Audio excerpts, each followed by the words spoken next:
Well, going into the themes of your book, you did a fantastic book called The Persuasion Game, and you were ahead of the curve in identifying sort of Kremlin-linked troll activity back in 2014. So what were the sort of early warning signs that you saw that others missed? Oh, probably. I think I was just at the right time, at the right place, with the necessary background in Russian history and Russian foreign policy, Russian social psychology. Plus, I had a deep understanding of Russian grammar mistakes from teaching English. So when you combine that, it kind of allowed me to have deeper insight. So, you know, I know that, for example, Russians have problems with prepositions and articles, a, and the, of, and from. They can make common mistakes in English. And so when I first saw Russian disinformation operations begin, which I guess would be in February, March of 2014, it was on the Moscow Times website, Mm. which is an expat website for all intents and purposes about Russian news. And the articles had commentary sections beneath the articles, and those commentary sections generally would get filled with expat comments, and they may be, for a given article, 6, 7, 8 comments total. And then in February, March of 2014, it was flooded with hundreds of avatars making comments, and the vast majority of them were pro-Russian and would use false analogies, either in history or in politics, to change the perspective of a person who may be reading the comments. And at first, I thought it was just patriotic fervor by a few Russians, but this the scale of it was in the hundreds per article. So and that in one case, I remember talking to or commenting back and forth with one of the Russian commenters, and I knew he was Russian, and he acted as if he was Russian, but he would make mistakes, and I would call out uh, his mistakes in his comment, not the grammar, but his actual comment itself. And he'd be like, yeah, you're right. I was wrong about that, blah, blah, blah. And then, like a day or two later, same guy making the same comment to somebody else. Hmm. And that's when it really, really hit on me. Wait a second. What I'm seeing is an industrial sized scale of disinformation of Russians acting with US avatars with names like Joe from Wisconsin, making Russian grammar mistakes, talking about Russian foreign policy, Russian history, and Mm. Russian national security goals. Mm. This does not compute.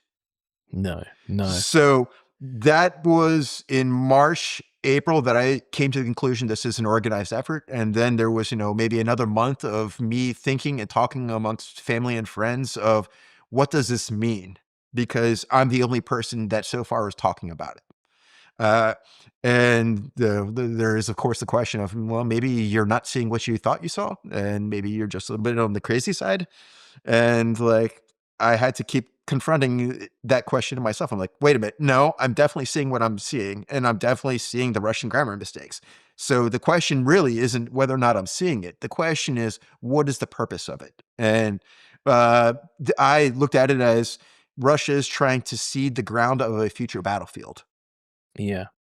i.e., they're trying to change what Americans or Europeans thought about the war in Ukraine in 2014, and maybe trying to seed future conflicts. Because essentially, what they were doing by creating this industrial sized scale of disinformation is that they were trying to actually change the anchors of reality for people. Yeah. And so, fast forward to late spring, early summer 2016, and I'm seeing huge boosts of Russian disinformation. The entire time from 2014 forward, I'm watching Russian disinformation, not just on the Moscow Times, but now on BBC, on CNN, on Fox News commentaries, on the Washington Post, Washington Times, all across the spectrum of politics, and probably not just in the United States. I know I was combating Russian trolls during Brexit, talking about Brexit. So this was continuing on from 2014 all the way into the 2016 US presidential election. And the US government had to have some awareness that it was happening, but just chose not to respond or didn't know how to respond. Part of the danger of warning the public about Russian disinformation is that people become paranoid. And does that actually help the Russian government do what it's trying to do? Yeah. So that's one problem to think about. Yeah. The Russians, they In 2016, they did hack and release operations. They did disinformation in the comment sections. They created false news websites, and then they would also use specific influencers in the United States to further promote all of this stuff. And collectively, it overwhelms the social psychology of an individual. So all of this, what we've described seems very similar to sort of tactics used and pioneered by the Soviets known as active measures during the Cold War.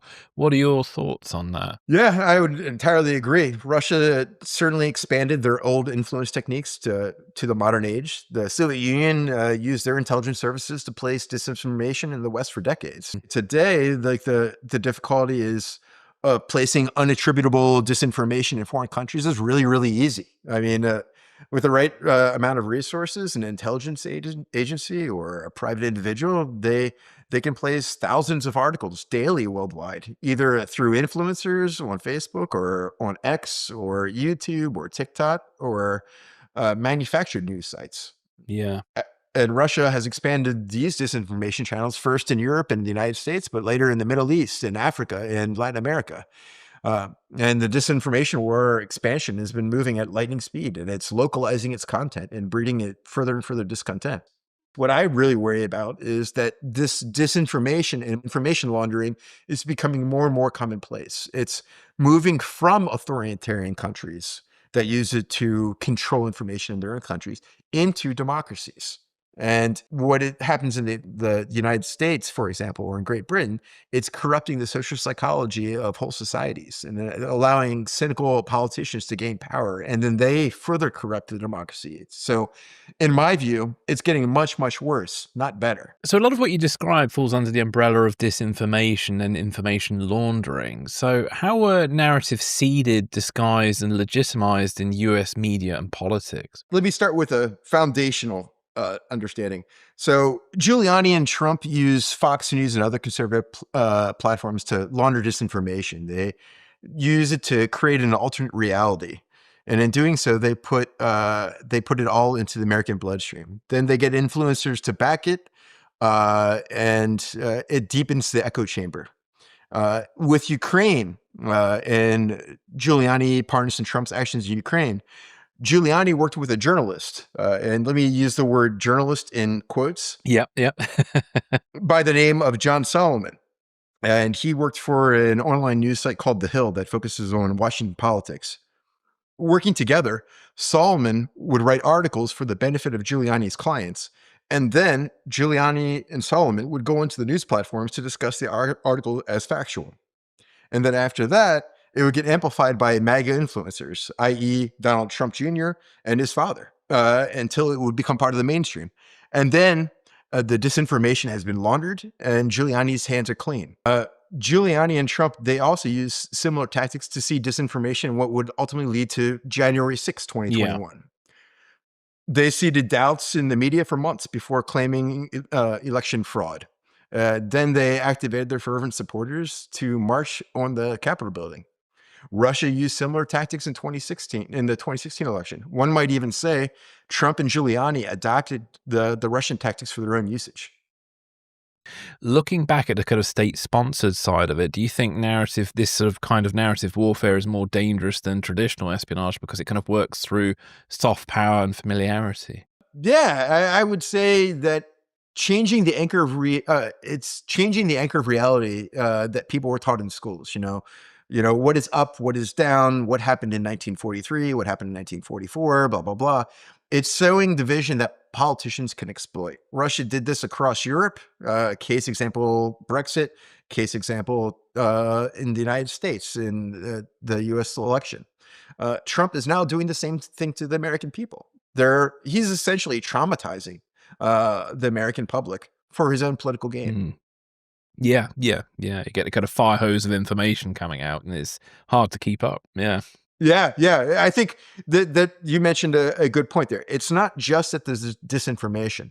It's the repetition of the disinformation, the frequency of the disinformation that makes it Mm. overwhelming.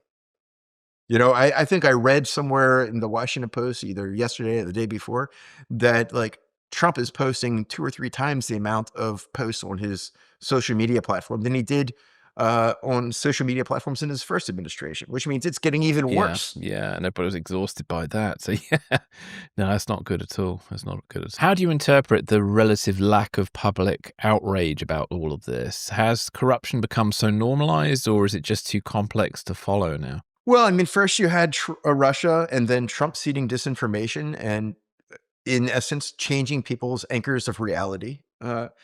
Perhaps you've heard of the Overton window. Yeah, yeah, But essentially, for your audience, the Overton window is the level of acceptance of actions that can be shifted if you have influencers that are willing to shift it. And Trump has clearly shifted what is moral and what is legal. Yeah, I mean, he's kind of tapped into like a certain level of nihilism that if everybody is doing something and or everyone believes that all politicians are corrupt, then it's no longer really a crime anymore. And as you mentioned before, it's also the sheer scale of the disinformation, leaving people to wonder, what is noise and what is important. I see us going into, if you will, a golden age of disinformation. And you're seeing it transfer from authoritarian countries, as I mentioned before, into democracies. And that democratic political thinkers in those democracies are willing to use it. yeah, I remember in 2016 and 2017, my greatest fear when I was going to the US government, my greatest fear was it wasn't going to be just Russia. It was going to be everybody doing this going forward. And I don't mean every country, I mean every political party in every country. Not just the political parties, corporations are going to be doing it, and they're just going to consistently do it. And like what we collectively as society are going to lose is frankly the yeah, truth. yeah, yeah.